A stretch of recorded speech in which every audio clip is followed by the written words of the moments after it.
I was extremely pleased with the first day of the hearing. I thought Judge Barrett acquitted herself well.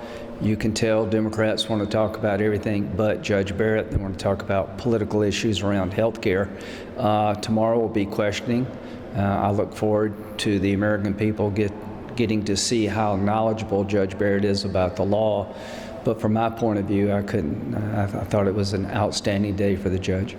You think she made the impression that you were hoping she would make? She exceeded all of my expectations. She talked about her family in terms that I think every American can relate to. I thought Professor O'Hara from Notre Dame, the dean of the law school at Notre Dame, said she had only spoken to the committee twice. She recommended Justice Kagan to the committee.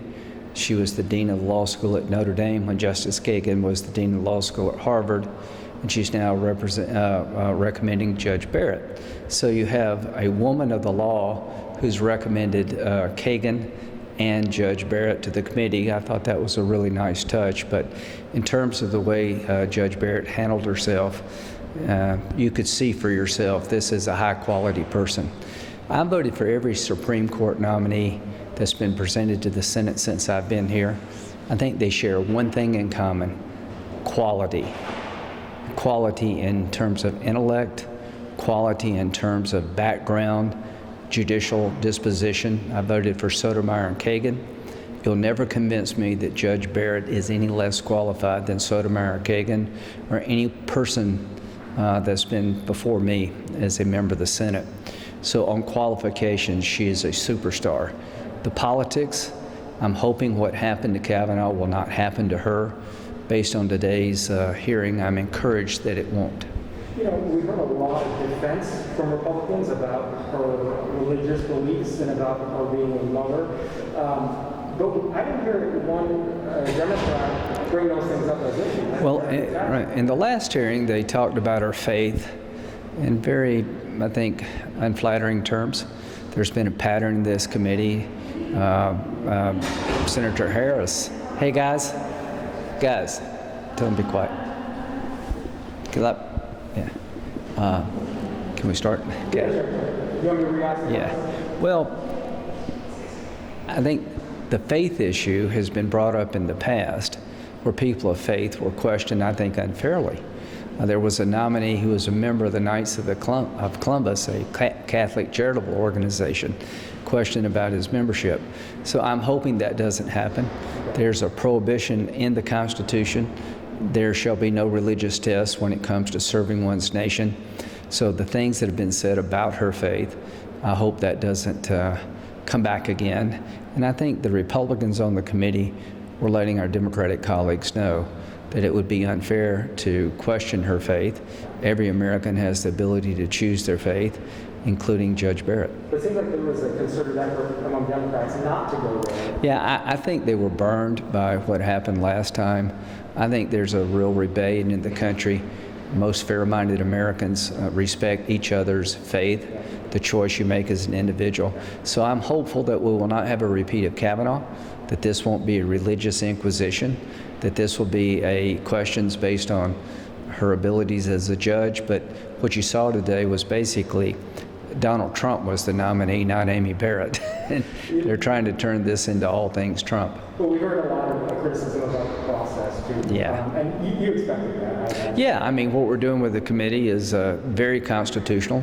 Justice Ginsburg said a few years ago, a president's elected for 4 years, not 3. The average time between nomination and hearing is 16 days, over half, less than 16 days. We meet that criteria. So I'm good with the process. I think she's extraordinarily well qualified. I want to compliment the president for choosing her. I think she'll make an outstanding member of the Supreme Court. Do you think, on the process question, do you regret at all in 2016 making those statements about, in the last year of Trump's presidency, if a vacancy comes up, we won't do it, and you can use my words against me? No, not really, because it was the Democrats who changed the rules, not me. In 2013, Harry Reid and Chuck Schumer changed the rules of the Senate to require a majority-only vote for circuit court nominees. They wanted to pack the D.C. Circuit Court, the second highest court in the land, with a bunch of liberals. They changed the rules. They thought they would win in 16. They lost.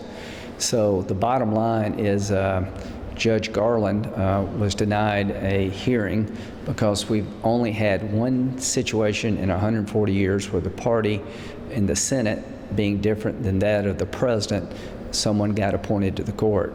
The bottom. Do you think this is affecting Senate Republicans at all electorally? I think changing the rules in 2013 was bad for the Senate. We tried to get Gorsuch confirmed without a filibuster.